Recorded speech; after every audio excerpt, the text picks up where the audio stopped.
柯文哲他也中招，不但狂咳嗽、狂流鼻涕啊，甚至边视讯还要开防疫会议，看起来真的超崩溃。而面对双北的疫情，台北市府在今天再炮轰蔡政府暗砍疫情将爆发的讯息，更质疑难道蔡英文忘了自己是总统吗？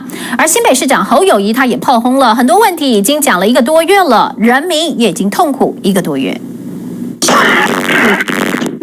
用力咳嗽不是擦鼻子就是擤鼻涕。台北市长柯文哲确诊 CT 值16，狂吞普拿疼才把发烧压下来，还要撑着开防疫会议。校园的接种也会这个礼拜开始。痛苦脸红，鼻涕多到仿佛快把鼻子给擦掉。这回被欧魔抓住，柯文哲眼袋都跑出来，持续崩溃中。当初身边狂中招，他被夸是救命怪猫，没想到一中奖成病猫。要去做胆结石的检查，并没有确诊。但面对疫情直烧，北市府痛骂蔡总统，4月疫情再起，中央早就预估双北疫情会大爆发，但总统官邸召开防疫会议，只要爱将郑文灿陈其迈，双北市重灾区市长就是没受邀。在总统官邸里面召集了绿营县市首长来讨论一些防疫的重要项目，事后却对双北来暗砍这些讯息，次重大的决策都只有在民进党的中常会上宣布，这样子就是总统的关心吗？还是他已经忘记了自己是全民的总统？不仅北市杠上蔡总统，就连蔡总统迟不到新北视察防疫，疫情2年来还只有去年6月打过1次电话关心，让新北市长侯友宜大酸，总统真的有够忙。总统实在是